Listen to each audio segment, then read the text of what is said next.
Hello everybody and welcome back to We are in Lanedell, and what we're doing is we're making a map. This is the current state of the map. We're just gonna keep going. So we have a few more places to explore. We have whatever's down there. We also have up there. We'll add onto our map as we go. It is nice of them to put a grace right outside where this mini boss is.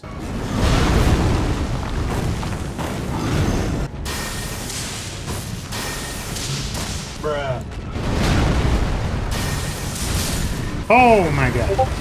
Something I found interesting about this section, the one behind the locked gate, if you don't find the switch, you can actually still go here and do this because the branch comes down here. So having multiple entrances is obviously nice. Just good that you can access this in more than one place. It means more people will actually see it. It's really not much more complicated than that. Two Fingers Prayer Book. Cool. This is the roundtable hold. I think I remember freaking out the first time I saw this, but I don't actually know the lore implications of why this is the same as the roundtable hold. I'd be interested to know why this actually is. Oh, hi there. Ooh, there's a shiny behind the guy. Wait, hold on a second, let me get that. Stormhawk Axe. The Hawk-Tua Axe, you could say. Where does this elevator go? Oh, it's bright. Oh, it's bright. Oh, this was one of the original teleport points that you go to that brings you to the top of the map, and then there's a golem here. It is, in fact, not there. You get to see Lanedell from here. I wonder, it's probably pretty critical that they find the grace, so I'm wondering what the sightline at the start looks like. Incredibly interesting. If we look at this, one of the arches is more clearly lit than the other ones. So I've talked about imbalanced lighting before. If you think about how we'll intuitively read this space, generally we'll gravitate to where there is light. So because there is a statue on the left side and there's no light there, we're probably not going to view that as a path. Whereas if we look at the doorway that is lit up, that one actually leads us to a grace. It is likely the designer's intention that we would find this first because it is the most illuminated path from the entrance. We explore around here a little bit, and then we find this grace. This room in particular is incredibly well lit from this angle. So if we didn't have a lantern and we only had the light to go by, as soon as we turn this corner, the difference between how dark this room is and how light the next room is really pulls you in, and then you find the grace. The only thing that I would say that you should probably consider here is that, like, why did we put the grace there? Like, it could have just been a random decision. We could have put the grace behind this doorway, but realistically, the one that is easiest to find is over there. So I think it's pretty keen design to put the grace behind that doorway, particularly with the imbalanced lighting, and that's really cool. Definitely an incredibly good example of imbalanced lighting, for sure. So let's get back on the golden path, I think. Let's go ahead down here. You look kind of scary.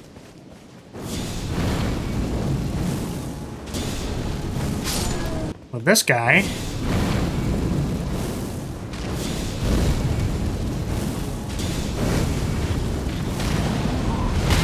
Ooh! Buddy, you're at like 2 HP! Oh, the interrupt! That was sick. Okay, so there's like a PvP thing. Okay, I don't actually have to be here. I mean, this place looks really cool, but realistically, what? It's like 2 paths. Okay, so there was this lower path that I'm interested to see. A nice little side path. And I suppose something that I want to reiterate on is that it's like, you know, what is this realistically? A straight line that brings you to a treasure chest at the end, right? You don't need to over-engineer these things. It's like just having a nice branching hallway that looks nice, that feels nice. That's like a fun little progression. There were some dudes, there were some poisonous plants, and then there was a thing at the end. Doesn't really have to be more complicated than that. It's just, you saw it, you went, you explored, you experienced it, and then it's fun. Doesn't have to be more complicated than that. So what is in here? The Stake of Marika?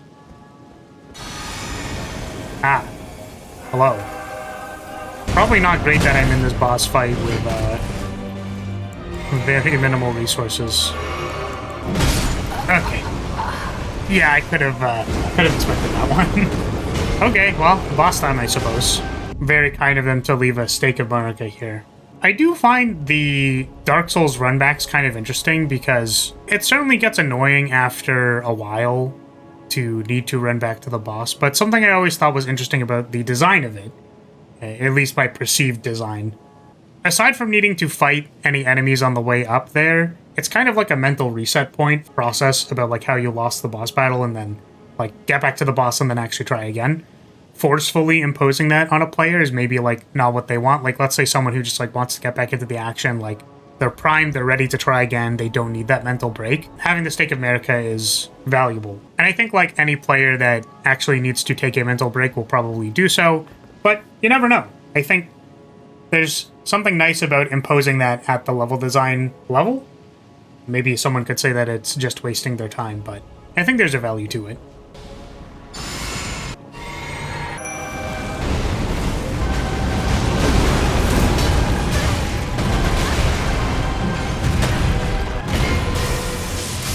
Sweet. Talisman pouch. Oh, where does this go? We know branches are walkable because we were just on a big branch section. Oh, or we're gonna fall off. Nice. This kind of looks like progress. All right, we're gonna go this way first. Wait, what is that? How do I get that? How do I get up there? Oh! That's so awesome.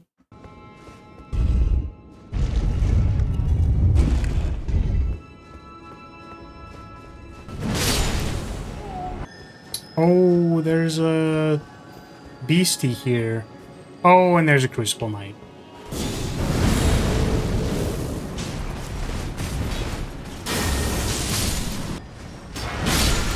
Barrier of Gold. Don't know if I'm going to be using that, because I don't know what it is. It's sort of the capstone of the idea I talked about in the last one, is that you should feel comfortable jumping off things. Bolt of Garansax.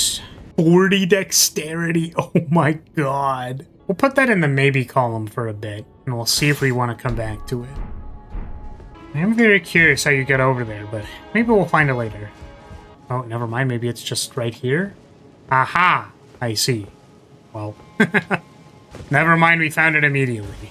Just had to keep our eyes out. Golden Order Principa. Neat. Dude, this guy went flying past me. He wanted me dead.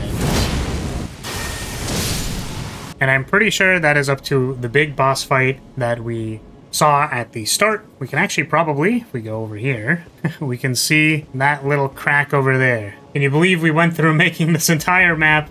We started there, and now we're all the way over here at the end. I still have a few side quests that I have to fulfill as per donation incentive.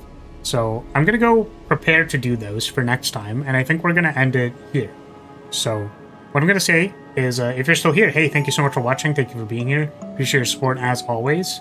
If you like the Elden Ring level design stuff, please consider liking, commenting, subscribing, anything like that, anything to let me know that this content is interesting to you. I appreciate it a lot, and I'll see you all in the next one. All right. Bye, everybody. Bye.